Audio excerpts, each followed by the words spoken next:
السلام علیکم بچوں، اٹینڈنس کے لیے ویڈیو کے ڈسکرپشن میں دیے ہوئے درس کوڈ کا استعمال کریں کہ جس کو آپ کے واٹس ایپ گروپ پہ بھیجے ہوئے اٹینڈنس فارم میں فل کرنا ہے۔ اپنے سوالات کے لیے ویڈیو کے کمنٹ باکس کا استعمال کریں۔ یاد رہے انہی دو طریقوں کو آپ کو ڈے 1 سے لے کے آخری دن تک فالو کرنا ہے۔ آئیے اب آج کے درس کی طرف چلتے ہیں۔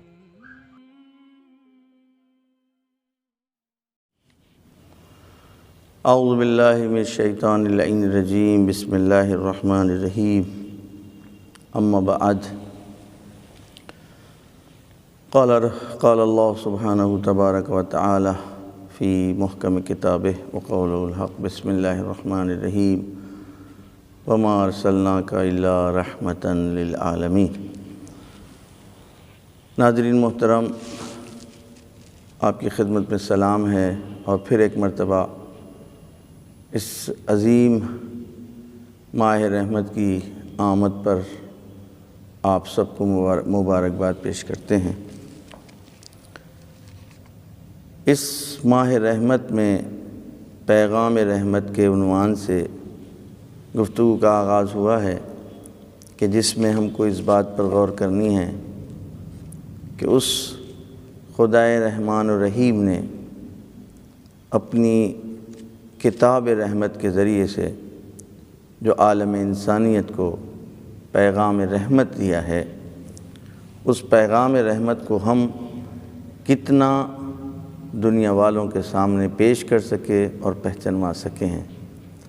اگر صحیح معنوں میں ہم نے پیغام رحمت کو دنیا کے سامنے ایکسپلین کیا ہوتا، تبیین کی ہوتی، تو سوائے وہ لوگ کہ جن کے دلوں میں عناد پایا جاتا ہے، جن کے دل بیمار ہیں، ان کے علاوہ کوئی ایسا نہ ہوتا کہ جو پیغام رحمت کی مخالفت کرتا اور دین رحمت کی مخالفت کرتا اور ان کے مقابلے میں آ کر کچھ اس طریقے کی باتیں کرتا کہ جس سے عالم انسانیت کو نقصان پہنچتا ہے۔ اس لیے کہ دین رحمت سوائے پیار، محبت اور انسانیت کے اور کچھ بھی نہیں ہے۔ اس کا ایک ایک حکم، اس کا ایک ایک پہلو عالم انسانیت کو، پیغام انسانیت کے لیے ہی آیا ہے، اور اس میں سوائے محبت اور پیار کے کچھ نہیں ہے۔ آج کا جو معاشرہ ہے، اس معاشرے میں اگر آپ غور سے دیکھیں تو آپ کو پیار اور محبت کی کمی کا احساس ہوگا۔ الگ الگ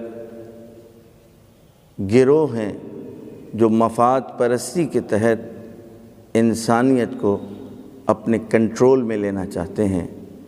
اور انسانیت کی تعریف اپنے اعتبار سے کر رہے ہیں۔ انسانوں کو نوکر بنائے ہوئے ہیں، نہ جانے طرح طرح کے بہانے سے، ایمپریالزم ہو یا کیپٹلزم ہو یا مادہ پرست دوسری طاقتیں ہوں، کہ جو نئے نئے ایزم سے ہمارے سامنے آئے، اور انہوں نے جو تجربہ پیش کیا،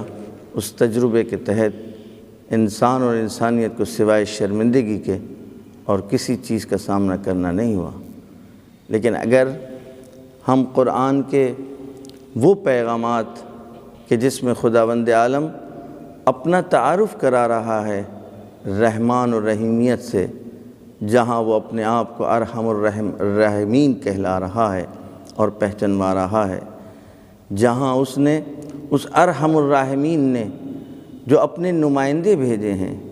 جو اپنی طرف سے اپنے میسنجر بھیجے ہیں، جو پیغمبر بھیجے ہیں، جو رسول بھیجے ہیں، جو اس کی طرف سے اوتار ہیں، ان کی اگر زندگی پر ہم نگاہ ڈالیں تو وہاں بھی جز پیار، محبت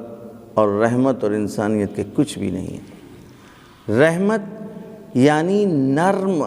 مزاجی، رحمت یعنی قلوب و دلوں کا نرم ہونا، رحمت یعنی دل سوزی، یا رحمت یعنی ترس کھانا، کسی کمزوروں کو دیکھنے کے بعد انسان کا دل پسیچنے لگے۔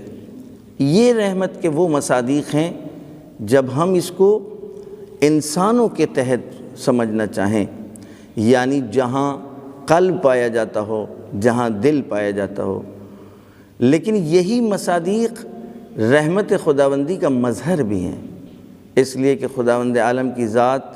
مادے و مادیات سے بری ہے، لہٰذا اس کی دل سوزی یہ نہیں ہے کہ اس کا دل پسیج جائے، بلکہ اس کی رحمت کا انداز یہ ہے کہ اس نے جس نمائندوں کا انتخاب کیا ہے، جن پیغمبروں اور رسولوں کا انتخاب کیا ہے عالم انسانیت کے لیے، ان میں یہ تمام صفات پائے جا رہے ہیں۔ اللہ کی جانب سے اگر ہم کہیں گے کہ وہ رحیم ہے، وہ رحمان ہے، وہ رحمت کا گویا رحمت کی بارش اس کی جانب سے ہو رہی ہے اور رحمتوں کا نزول ہے، تو خداوند عالم کی ذات کی جانب ہم احسان کے نام سے تعبیر کریں گے،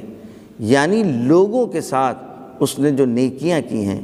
جو احسان کیے ہیں، جو اس کی طرف سے عطا ہے، جو اس کی طرف سے سخاوت ہے، جو اس کی طرف سے جود کا مظاہرہ ہے، جو بخشش ہے، جو توبہ قبول کرنا ہے اس کا، وہ جو اس کی غفاریت ہے، جو اس کی غفوریت ہے،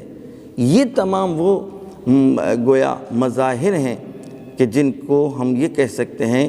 کہ خداوند عالم کی ذات کو اگر ہم کہیں گے رحیم اور رحمان، تو وہاں پر وہ معنی نہیں ہوں گے کہ جو ہم رسولوں کے لیے تفسیر کرتے ہیں۔ لیکن میں نے عرض کیا، لیکن رسولوں کا رحیم ہونا، رحم دل ہونا، رعوف ہونا، مہربان ہونا، یہ خود خداوند عالم کی جلال اور جمالی صفات کا مظہر ہے۔ خداوند عالم نے اپنی رحمانیت کو، اپنی رحیمیت کو کس طریقے سے پیش کیا ہے، وہ اس کے صفات جمالیہ اور صفات جلالیہ ہیں کہ جن کے ذریعے سے اس کی رحمت کا ظہور ہوتا ہے، اور رحمت کے وہ مظہر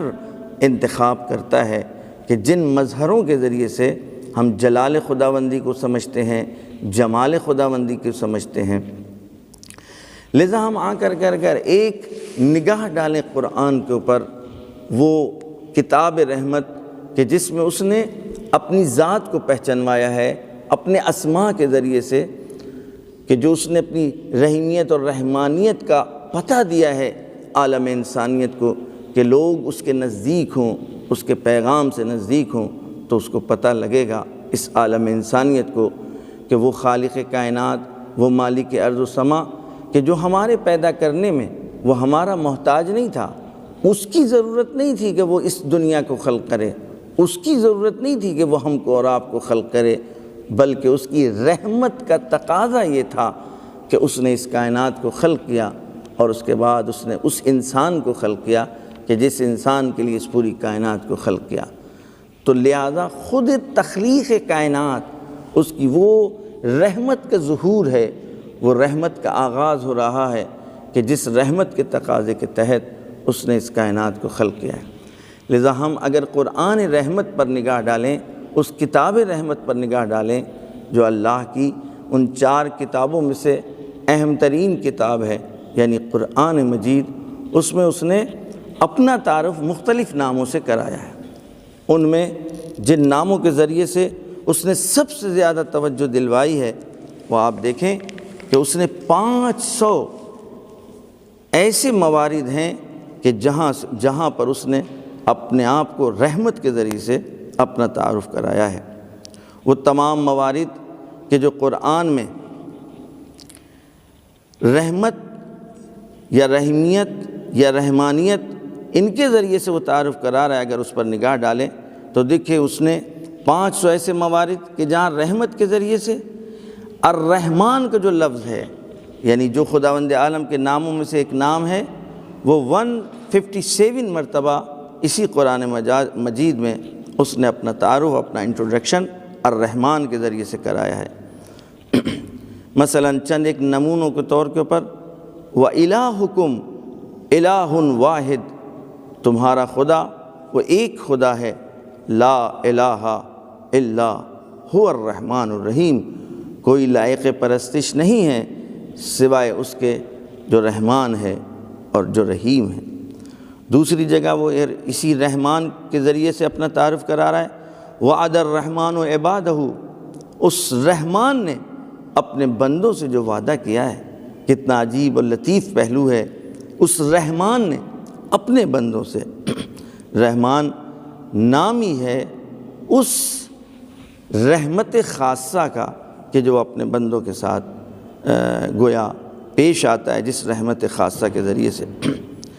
رحیم یا رحیمہ، یہ دو گویا ناموں کے ذریعے سے اور دو ترکیب کے ذریعے سے وہ اپنی رحمت کا مظاہرہ کر رہا ہے۔ 166 مرتبہ اس نے قرآن میں اپنے آپ کو یا الرحیم کے ذریعے یا رحیمہ کے ذریعے سے رحمت، علماء بیان کرتے ہیں کہ رحیم اس کی وہ رحمت عامہ ہے اور رحمان اس کی وہ رحمت خاصہ ہے۔ 4 جگہ اس نے اپنے بندوں کے ذریعے سے رحمت کا تقاضا اور رحمت کی درخواست کے طور کے اوپر اس نے گویا اس بات کو پیش کیا ہے کہ 3 جگہ اللہ کے انبیاء ہیں جو خداوند عالم سے اللہ کی رحمت کی درخواست کر رہے ہیں، اور 1 جگہ وہ ہے کہ جہاں پر خاص اور خالص بندے ہیں کہ جو اللہ سے رحمت کی درخواست کر رہے ہیں۔ یہ تمام وہ موارد ہیں کہ جس کے ذریعے ہم سمجھ سکتے ہیں کہ وہ خدائے رحمان اور رحیم کس طریقے سے اپنے بندوں کو رحمت کی دعوت دے رہا ہے اور رحمت کے ذریعے سے ان کو بلا رہا ہے۔ قرآن میں 4 ایسے مورد ہیں کہ جہاں ارحم الراحمین کہہ کر کے اس نے اپنے آپ کو پہچنوایا ہے اور پکروایا ہے۔ ایک وہ منزل ہے کہ جہاں کے اوپر جناب موسیٰ کی زبانی سورہ اعراف میں 151 آیت میں اس طریقے سے اعلان ہو رہا ہے، قال رب اغفر لی ولأخی وادخلنا فی رحمتک وانت ارحم الراحمین۔ جناب موسیٰ فرماتے ہیں میرے پروردگار مجھ کو معاف کر دے اور میرے بھائی کو معاف کر دے، وادخلنا فی رحمتک، اور ہم کو تو اپنی رحمت میں داخل کر۔ درخواست رحمت بھی ہے، وانت ارحم الراحمین، اور تو بہترین رحم کرنے والوں میں رحم کرنے والا ہے۔ دوسری جگہ سورہ یوسف آیت نمبر 64 میں اس طریقے سے ارشاد فرما رہا ہے، فاللہ خیر حافظا وہو ارحم الراحمین۔ یہ جناب یعقوب کی زبانی ہے۔ جس وقت جناب یعقوب کے بچے آتے ہیں اور جناب یوسف کے دوسرے چھوٹے بھائی کی درخواست کرتے ہیں کہ ان کو ہمارے ساتھ بھیج دیجئے اور ہم اس کی حفاظت کریں گے، اس وقت جناب یعقوب نے فرمایا تھا اپنے بیٹوں سے کہ کیا میں اسی طریقے سے تم پر بھروسہ کروں کہ جس طریقے سے ہم نے جب اپنے بیٹے یوسف کو تمہارے حوالے کیا تھا؟ نہیں، ہم ایسا نہیں کر سکتے۔ اس وقت جناب یعقوب کی زبانی اس طریقے سے اللہ کا تعارف ہو رہا ہے، فاللہ خیر حافظا، ہم تم کو حافظ نہیں سمجھتے بلکہ بہترین حفاظت کرنے والا وہ ہے۔ وہ کون؟ وہو ارحم الراحمین، وہ سب سے زیادہ رحم کرنے والا ہے۔ سورہ انعام میں 2 جگہ ایسا ہے کہ جہاں خداوند عالم نے اپنے اوپر رحمت کو واجب قرار دیا ہے، خود اپنی جانب سے۔ اس طریقے سے آیت اعلان کر رہی ہے، وَكَتَبَ رَبُّكُمْ عَلَى نَفْسِهِ، تمہارے پروردگار نے اپنے اوپر واجب قرار دے دیا الرحمہ، رحمت کو۔ لہٰذا اس طریقے سے رحمت کے ذریعے سے، رحمانیت کے ذریعے سے خداوند عالم اپنے آپ کو پہچانوا رہا ہے۔ سورہ کہف آیت نمبر 58 میں وَرَبُّكَ الغفور ذو الرحمہ، تمہارا رب تمہاری پرورش کرنے والا۔ عجیب لطیف پہلو یہ ہے کہ رب کا گویا استعمال ہو رہا ہے۔ رب اس پرورش کرنے والے کو کہتے ہیں کہ جس نے گویا پال پوس کر اس منزل پر پہنچایا ہو کہ جو تمام طرح کی ضرورتوں کو اس انسان کی پوری کر رہا ہو۔ یہی وجہ ہے کہ ماں باپ کو رب مجازی کہا جاتا ہے۔ وَرَبُّكَ الْغَفُورُ ذُو الرَّحْمَةِ، تمہارا رب غفور ہے، بہت زیادہ معاف کرنے والا ہے اور صاحب رحمت بھی ہے۔ اب آپ دیکھیں ایک سورہ اعراف آیت نمبر 156 156 میں ارشاد ہو رہا ہے، وَرَحْمَتِي وَسِعَتْ كُلَّ شَيْءٍ، کائنات میں کوئی بھی چیز ہے حتیٰ اگر اس کی قہاریت بھی ہے، اس کا غضب بھی ہے، اس غضب کو بھی اس کی رحمت سمیٹے ہوئے ہے۔ یہی وجہ ہے کہ آنے والی بحثوں میں ہم آپ کے سامنے عرض کریں گے کہ اس کی رحمت مقدم ہے اس کے غضب کے اوپر۔ یہاں پر سورہ اعراف میں صرف اس چیز کی طرف اشارہ ہو رہا ہے، وَرَحْمَتِي، اور میری رحمت وہ ہے کہ جس نے ہر چیز کا احاطہ کر رکھا ہے۔ دعائے کمیل میں بھی اسی انداز میں گویا جناب علی ابن ابی طالب علیہ السلام نے کے نام سے جو دعا منسوب ہے اس میں بھی اسی رحمت واسعہ کی طرف اشارہ کیا جا رہا ہے۔ خدا کی رحمت کے سلسلے میں پھر ایک مرتبہ سورہ اعراف آیت نمبر 56 میں ارشاد ہو رہا ہے، ان رحمت اللہ قریب من المحسنین،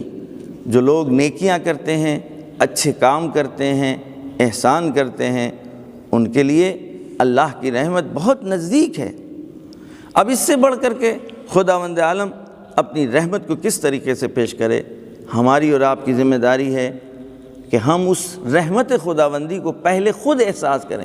پہلے خود لمس کریں۔ وہ خدا رحمان و رحیم کہ جس نے ہماری ساتھ اتنی نیکیاں کی ہیں کہ ہمارے وجود ظاہری سے پہلے اس نے میری پناہ گاہ کو معین کیا، میرے ماں باپ کو خلق کیا، میرے ماں باپ کے دل میں میری محبت کو قائم کیا، ڈالا، اور پھر میری ماں کی آغوش میں جب آ گئے تو میری ماں کہ جس نے مجھ کو 9 مہینے زحمتوں کے ساتھ اپنے بطن مبارک میں رکھا تھا، پھر بھی وہ ہماری تقاضوں کو نہیں جانتی تھی، میری بھوک کا اس کو علم نہیں تھا، میری پیاس کا اس کو علم نہیں تھا۔ بچہ اگر روتا نہیں تو ماں کو پتہ نہ لگتا کہ یہ میرا بچہ بھوکا ہے، لہٰذا اس نے اسی بچے کی خلقت میں گریے اور بکا اور رونے کو رکھا، رو کر کے یہ بچہ اعلان کرتا ہے، بتاتا ہے کہ میں بھوکا ہوں۔ سورہ زمر کی آیت نمبر 53 میں 53 آیت نمبر میں عجیب انداز سے خداوند عالم نے اپنی رحمت کی طرف سے اپنی رحمت کا تعارف کرایا ہے، اور انداز یہ ہے کہ جس آیت کے سلسلے میں بڑی عجیب اور لطیف نکات ملتے ہیں۔ قل یا عبادی الذین اسرفوا علی انفسہم، کہو میرے رسول، اے میرے بندوں، وہ لوگ جنہوں نے اپنے آپ پر ظلم کیا ہے، اپنے نفسوں کو ستایا ہے، یعنی یا وہ انہوں نے کجروی اختیار کی ہے،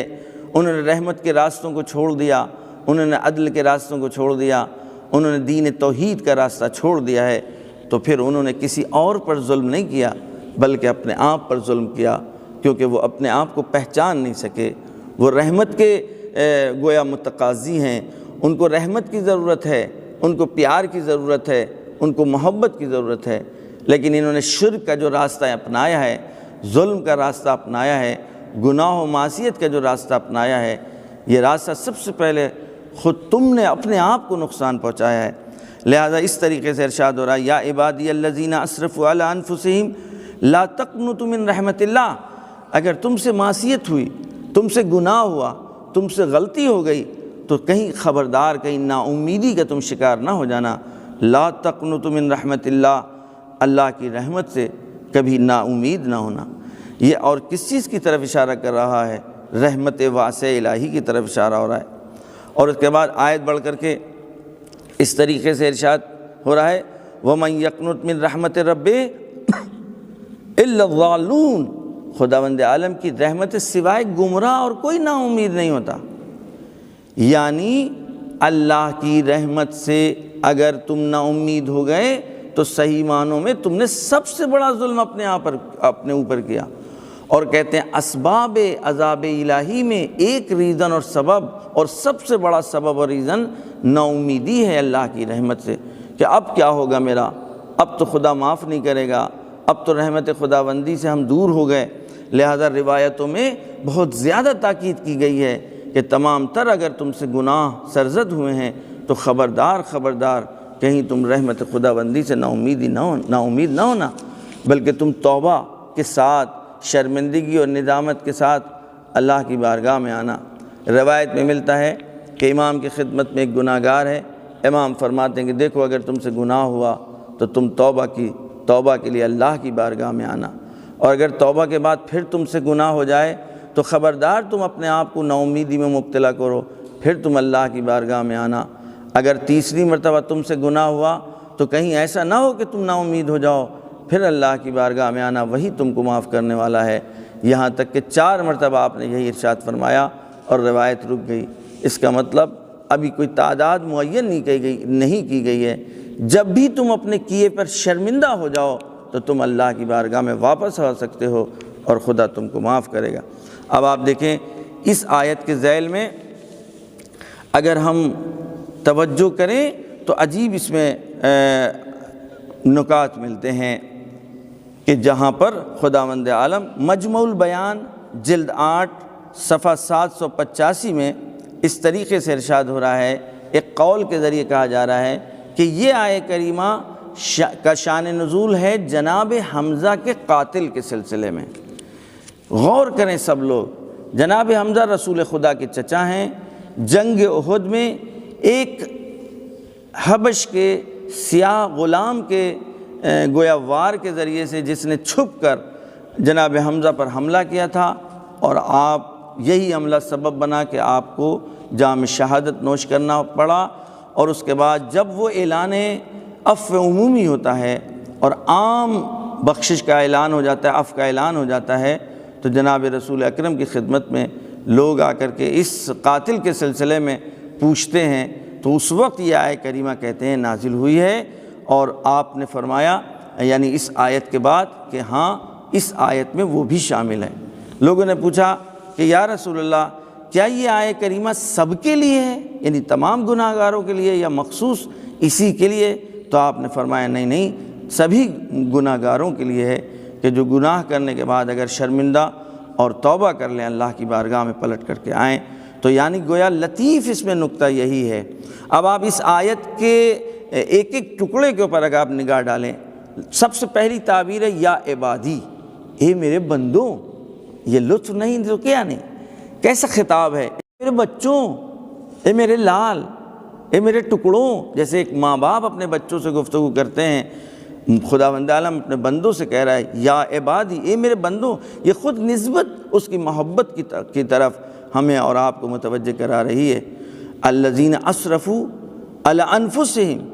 جن لوگوں نے اپنے اوپر ظلم کیا، یہ خود پیار اور محبت ہی کی طرف تو اشارہ ہے کہ تم نے اگر یہ گناہ کیے، یہ معصیت کی ہے، تو تم نے اپنے آپ کو ستایا، اپنے کو گویا نقصان پہنچایا ہے۔ لا تقنطوا، اس کے بعد ارشاد ہو رہا ہے، دیکھو اللہ کی رحمت سے نا امید مت ہونا۔ من رحمت اللہ، اللہ کی رحمت سے تم نا امید نہ ہونا، یہ خود زیادہ تاکید ہے۔ خود لا تقنطوا یا نا امید نہ ہو، لیکن اس کے بعد پھر من رحمت اللہ، اللہ کی رحمت سے، تو یہ خود تاکید ہے۔ اس کے بعد آیت بڑھ کر کے آگے کہتی ہے ان اللہ یغفر الذنوب، خدا بے شک خداوند عالم گناہوں کو معاف کرنے والا ہے، اور معاف کرتا ہے اور معاف کرے گا۔ بات مکمل ہے، لیکن پھر تاکید کے لیے ایک لفظ استعمال ہوا، ان اللہ یغفر الذنوب جمیعا، جتنے گناہ ہیں تمہارے، یہ اور تاکید ہے اور توصیف خداوندی پھر اسی ٹکڑے کے بعد ہے کہ واللہ خداوند عالم غفور بھی ہے اور رحیم بھی ہے۔ یعنی آیت کی شروعات یا عبادی کے ذریعے، پھر اس کے بعد اعلان لا تقنطوا، پھر من رحمت اللہ، پھر اس کے بعد کہا جا رہا ہے ان اللہ یغفر الذنوب جمیعا، خداوند عالم تمام گناہوں کو معاف کرنے والا ہے، اور پھر خداوند عالم اپنی توصیف کر رہا ہے کہ وہ کون ہے، وہ غفور بھی ہے، وہ رحیم بھی ہے۔ یہ ہے لطف الہی اور یہ کرم الہی ہے۔ امام صادق علیہ السلام سے ایک روایت نقل ہے، فرماتے ہیں روز محشر خداوند عالم کی رحمت اتنی عام ہوگی کہ حتیٰ شیطان اور ابلیس کو لالچ ہو جائے گی، طمع پیدا ہو جائے گی، اور وہ بھی چاہے گا کہ خداوند عالم آج کے دن اس کو بھی معاف کر سکتا ہے۔ اب آپ دیکھیں کہ گویا اس آیت کے سلسلے میں حضرت علی علیہ السلام فرماتے ہیں کہ قرآن مجید کی سب سے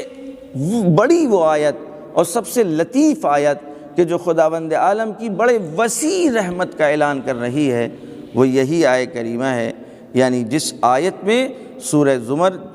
آیت نمبر 53، جس میں اس طریقے سے ارشاد ہو رہا ہے، پھر سے پوری طرح ہم آیت، بسم اللہ الرحمن الرحیم، قل یا عبادی الذین اسرفوا علی انفسہم لا تقنطوا من رحمت اللہ ان اللہ یغفر الذنوب جمیعا انہ هو الغفور الرحیم، وہ بہت بڑا معاف بھی کرنے والا ہے اور بہت زیادہ رحمت، صاحب رحمت ہے اور رحمت والا ہے۔ صرف یہی نہیں، رحمت کے لیے اس نے اس طریقے سے سورہ اسراء آیت نمبر 24 میں ارشاد کیا، فرمایا وَاخْفِضْ لَهُمَا جَنَاحَ الذُّلِّ مِنَ الرَّحْمَةِ۔ ماں باپ کے سلسلے میں یہ آیت کریمہ ہے کہ اپنے ماں باپ کے سامنے اپنی رحمت کے ساتھ، نرمی کے ساتھ، پیار کے ساتھ، محبت کے ساتھ تم اپنے بازوؤں کو جھکا لو۔ اور اس میں جو جملہ ہے وہ یہ، قُلْ رَبِّ ارْحَمْهُمَا كَمَا رَبَّيَانِي صَغِيرًا۔ تم اللہ کی بارگاہ میں ہاتھوں کو بلند کر کے کہو، اے میرے پروردگار، ان ماں باپ کے ساتھ اسی صورت سے رحمت گویا فرمائیں کہ جس طریقے سے انہوں نے ہم کو پال پوس کر کے اپنی رحمتوں کے تقاضوں کے ذریعے سے ہم کو اس منزل تک پہنچایا ہے۔ میں سمجھتا ہوں اس آیت کے ذریعے سے خداوند عالم رحمت کے مصداق کے نزدیک کرنا چاہتا ہے اور رحمت کو ملموس کرانا چاہتا ہے اور رحمت کو محسوس کرانا چاہتا ہے کہ اب تک تم سن تو رہے ہو کہ رحمان ہے، وہ رحیم ہے، آؤ دیکھو کہ تمہارے ماں باپ نے تمہارے ساتھ کس طریقے سے سلوک کیا ہے، اپنی راتوں کو پوری رات جاگ کر کے اپنی راتوں کو گویا بے چینی میں انہوں نے گزاری ہے، لیکن سکون تمہارے سکون کے ذریعے سے ان کو ملتا تھا۔ وہ ماں باپ کہ جو خداوند عالم نے جن کو ان کی اولادوں کے لیے خلق کیا ہے، ان کے دلوں کے اندر محبت رکھی ہے، ان میں اتنی زیادہ رحمت کا تقاضا اور اتنی زیادہ رحمت کے جذبے ہوتے ہیں کہ وہ اپنا سب کچھ قربان کر دینا چاہتے ہیں اپنے بچوں کے لیے۔ تو پھر ذرا غور کریں کہ وہ رحمان اور رحیم، وہ خالق کہ جس ذات نے ماں باپ کو رحیم بنا کر اور رحمت کا مظہر بنا کر کے پیش کیا ہے اور بھیجا ہے، تو پھر وہ خود کتنی زیادہ رحمتوں والا ہوگا۔ اس کے یہی وجہ ہے کہ وہ ارشاد فرماتا ہے ایک دوسری جگہ سورہ بلد میں آیت نمبر 17 اور 18 میں، وَالتَّوَاصَوْا بِالْمَرْحَمَةِ، تم آپس میں ایک دوسرے کے ساتھ رحمت کی سفارش کیا کرو، رحمت کی گفتگو کیا کرو۔ اولئک اصحاب المیمنہ، جو لوگ آپس میں رحمت کے ساتھ پیش آتے ہیں، رحمت کی گفتگو کرتے ہیں، یہ وہی لوگ ہیں کہ جن کو سعادت ملنے والی ہے، یہ گروہ سعادت مندان ہیں۔ بس اس کا مطلب آپ دیکھ رہے ہیں کہ خداوند عالم نے اپنے آپ کو یا رحمت سے رحیم سے تعارف کرایا ہے، یا رحمان سے تعارف کرایا ہے، یا ارحم الراحمین سے تعارف کرایا ہے، اور اس نے اس رحمت کو محسوس کروانے کے لیے ماں باپ کی مثال بھی دے دی کہ تم دیکھو کہ تمہارے ماں باپ نے کس طریقے سے تمہارے ساتھ رحمت کے ساتھ تمہارے ساتھ وہ پیش آئے ہیں، تم کو پالا پوسا ہے، جبکہ ان کو تم سے کوئی امید نہیں تھی، تم سے کوئی ان کو درخواست نہیں ہے۔ جس وقت تم کو اپنے بارے میں کچھ بھی نہیں پتہ تھا، اس وقت انہوں نے اپنے آپ کو تمہارے لیے سایہ بنا دیا۔ ماں کے سلسلے میں ملتا ہے روایت میں کہ ماں خود بھوکی رہتی ہے لیکن اپنی اولاد کا پیٹ بھرتی ہے، خود بے سایہ رہتی ہے لیکن اپنی اولاد کے لیے سایہ بن جاتی ہے، خود اپنے بچے کے لیے لباس تہیا کرتی ہے، ولو اس کے پاس پرانے لباس ہی کیوں نہ ہو، دھوپ میں خود بیٹھتی ہے لیکن اس دھوپ کے مقابل میں اپنے آپ کو قرار دے دیتی ہے تاکہ تم کو اس منزل تک پہنچائے کہیں تمہارے چہرے کے اوپر آفتاب کی تپش کے نشان نہ آنے پائیں۔ تو اس کا مطلب کیا ہوا؟ وہ خود سیراب نہیں ہوتی لیکن اپنی اولاد کو سیراب کرتی ہے۔ لیکن یہ ادنا سی رحمت الہی کا مظہر ہے۔ خداوند عالم نے ماں اور باپ کو رحمت کا مظہر بنایا ہے، لیکن پھر وہ خود کس طریقے سے رحمت سے اپنے بندوں کے ساتھ پیش آئے گا کہ جس کی طرف امام صادق علیہ السلام نے ارشاد فرمایا ہے کہ روز محشر اتنی رحمت عام ہوگی کہ حتیٰ شیطان بھی دیکھ کر اس کی بھی رال ٹپکنے لگے گی، اس کے بھی منہ میں پانی آنے لگے گا۔ ہم آج کی اپنی اصطلاح میں اگر بیان کرنا چاہیں کہ جب اتنی زیادہ رحمت ہے تو پھر یقیناً یہ رحمت ہمیں بھی شامل کر لے گی، لیکن کیونکہ حقوق ناس اس کی گردن پر ہے، اتنوں کو اس نے بہکایا ہے، اتنوں کو اس نے گمراہ کیا ہے، اتنوں کو رحمت خداوندی سے دور کیا ہے، لہذا وہ رجیم بھی ہے، وہ لعین بھی ہے۔ آئیے ہم سب لوگ مل کر رحمت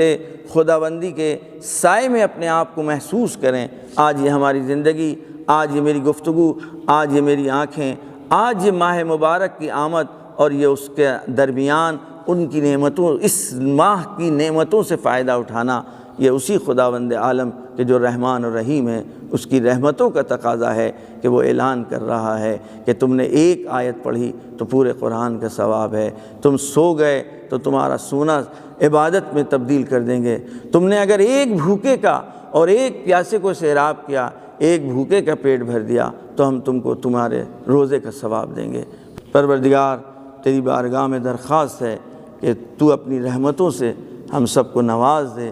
اور اپنی بارگاہ سے اس امام رؤوف کے ظہور میں تعجیل فرما دے اور ان کو حکم دے دے کہ وہ آ جائیں تاکہ عالم انسانیت کو تیری رحمت کو اس پوری دنیا میں عام کر سکیں۔ اللہم کن لولیک الحجۃ ابن الحسن صلواتک علیہ وعلی آبائہ فی هذه الساعة وفی کل الساعة ولیا وحافظا وقائدا وناصرا ودلیلا معنا حتی تسکنہ ارضک طوعا وتمتعہ فیہا طویلا۔